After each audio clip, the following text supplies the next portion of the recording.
This is really major breaking news. When I say the wokest country in the world has had enough, the Prime Minister calling not only the police but the military to help address gang violence. I'm going to bring out Independent Women's Forum policy analyst Carrie Sheffield, along with Fox Business correspondent Kelly O'Grady. Ladies, they're going to change. They're actually introducing legislation to go. Got to stop the crisis, the migrant crisis, and have to do something about these gangs. I think, Carrie, it's a cautionary tale for America. Absolutely is. So it's a toxic combination of severe gun control. So in Sweden, if you want to own a gun, there's a long waiting period, and you have to keep your gun literally locked in a safe. You can't even access it. So the law-abiding people cannot access their firearms easily. Meanwhile, you have roving gangs. Sweden was the top per capita incoming for the refugee crisis in 2015. So you have open borders, wide open borders, and the civilian population unarmed. That's why you're seeing this massive cause a rise in death for people who are normal, law-abiding citizens being shot to death by these roving gangs from other countries. Kelly, I mean, it's just some of it is just common sense, which I think is what makes it so frustrating for a lot of people. It's just like at some point we lock our doors, right? And if we live in a really dangerous neighborhood, we take other measures to keep ourselves and our families safe. Yes. Why wouldn't the nation do the same thing? Well, that's exactly right. I mean, I walk my French Bulldog all the time, and I'm waiting for someone to come and steal him. But, it's exactly why we're worried about those the are, by the way, hot dogs to steal for a while. And he's really cute. His name is Biggie, by the way. You're going to make me now talk about this Tupac thing, but let's not digress too much. Digress. No, but, that's why folks are concerned. You have people coming across the border in this country. You don't know what they are, what their criminal backgrounds are. And in Sweden, a woman went to bed.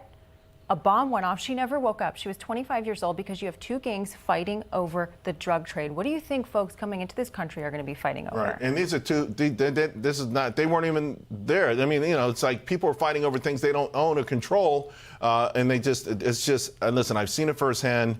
It's shocking to me. This should be a cautionary tale for everyone. Speaking of violence, right, I saw this list, and some of it was intriguing, some wasn't. Okay. Feeling unsafe. The neighborhoods, the cities with the highest neighborhoods where people say that they're afraid. Shouldn't be a surprise. San Francisco, Seattle at the top, Atlanta, Los Angeles, Philadelphia, New York City. I was shocked that Detroit was at the bottom of the list. But Carrie, I go back to you again. It's like, if you feel this unsafe, why do you keep voting in the same people and the same policies? People are voting with their feet, though. That's the thing, is they're fleeing California, they're fleeing Chicago, they're going to places like Florida, they're going to places like Texas. So in that respect, yes, the people who remain keep voting in, and you just had the Chicago election. Although some of them go to other places and vote the same way. Yes, I mean, that's how Georgia becomes a purple state. So here's the cautionary tale, though. Gavin Newsom is making noises like he's waiting in the wings if something happens to Joe Biden. Do we really want to export the policies of California, the policies of lawlessness and violence and rampant crime and drug use all over the country? That's something we have to keep in mind heading into 2024. And Kelly, if we drill down on this list, right, San Francisco, Seattle, Atlanta, if we drill down into those cities themselves and you went to the richer neighborhoods, you probably get a less rating because, whatever it is, they're safer, right? They have better police coverage. They have whatever. Private police as well. Private police as well. So, I mean, and so if you really drill down on this, it's the average household, the average American who is scared like hell every single day they wake up. Absolutely. I mean, San Francisco, LA, that's where I normally hail from, are at the top of the list. And let's play that out. What's concerning is we are seeing businesses move because of this, because people are moving. And then what happens in the real estate industry, the commercial real estate, it's all that doom loop that we keep talking about. And we already have one guest today that said the number one economic issue in this country that we're not ready for is the commercial real estate time bomb. It's going to go off, and it's because of this.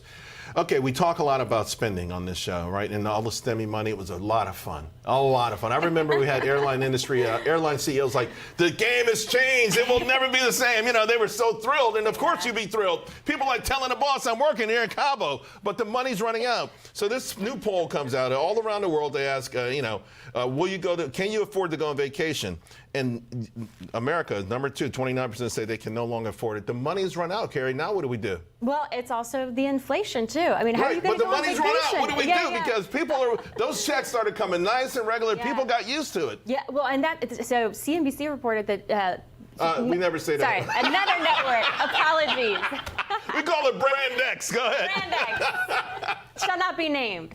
There was a survey on the use of personal savings to finance food, rent. So people can't go on vacation because they can't pay for their basic staples. Yeah. How can you go to the grocery store and pick up, food, meat and just the eggs? If you can't survive on the basics, how are you going to go on a vacation? And to that point, the CEO of Nestle's, ConAgra, and a few other companies said we're eating less. So I give you the last word. We got 20 seconds left. Well, I'll tell you what they're doing. They're putting it on their credit card because in June, spent more on travel than you did in 2019. People are flying. They're going places, Charles. They really are. But then you can't come back and say, I can't pay my student loan. I don't want to. You can't have it both ways. You can't. Well, you can try, but you can't have it both ways. Not with me. Ladies, you're both absolutely fantastic.